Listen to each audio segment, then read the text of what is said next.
ദൈവതിരുനാമത്തിന് മഹത്വമുണ്ടാകട്ടെ. ഏവർക്കും ഹെർമിറ്റ്സ് ടോക്സിന്റെ 743 ഭാഗത്തിലേക്ക് സ്വാഗതം. ഇന്ന് നമ്മുടെ കർത്താവിൻ്റെ ചേലാക്രമവും മോർ ബസേലിയോസ്, മോർ ഗ്രിഗോറിയോസ്, ശേഷം സകല മൽപ്പാന്മാരുടെയും ഓർമ്മയും പുതുവർഷാരംഭവുമാണ്.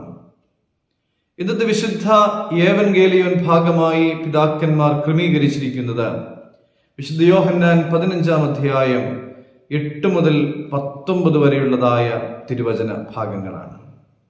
സ്നേഹിക്കുവാനും കൽപ്പനകളെ പാലിക്കുവാനും നല്ല ഫലങ്ങളെ പുറപ്പെടുവിക്കുവാനുമാണ് ഇന്നത്തെ സുവിശേഷ ഭാഗം നമ്മെ ഓർമ്മിപ്പിക്കുന്നത്. മനുഷ്യരിൽ നിന്നും ആദരവും പ്രസിദ്ധിയും പ്രതീക്ഷിച്ചിട്ടാണ് നമ്മൾ പ്രവർത്തിക്കുന്നത് എങ്കിൽ അതല്ല ദൈവം ആഗ്രഹിക്കുന്നതായ നല്ല ഫലങ്ങൾ. ഫലം കായ്ക്കുന്നവരുടെ മാനത്തിനല്ല, ഫലം കായ്ക്കുന്നതിലൂടെ ദൈവനാമം മഹത്വപ്പെടുവാൻ ഇടയാകണം. വിശുദ്ധ മത്തായി 5-ാം അധ്യായം 16-ാമത്തെ തിരുവചനം, അങ്ങനെ തന്നെ മനുഷ്യർ നിങ്ങളുടെ നല്ല പ്രവൃത്തികളെ കണ്ടിട്ട് സ്വർഗസ്ഥനായ നിങ്ങളുടെ പിതാവിനെ മഹത്വപ്പെടുത്തേണ്ടതിന് നിങ്ങളുടെ പ്രകാശം അവരുടെ മുമ്പിൽ പ്രകാശിക്കട്ടെ. പ്രശംസിക്കുന്നവൻ കർത്താവിൽ തന്നെ പ്രശംസിക്കുവാൻ ഇടയാകട്ടെ എന്ന് പൗലോസ് അപ്പോസ്തലൻ ഓർമ്മപ്പെടുത്തുന്നുണ്ട്. ക്രിസ്തുവിനെ സ്നേഹിക്കുന്നവർ അവന്റെ കൽപ്പനകളെ പ്രമാണിക്കും. കൽപ്പനകൾ പ്രമാണിക്കുന്നവൻ ക്രിസ്തുവിന്റെ സ്നേഹത്തിൽ വസിക്കും.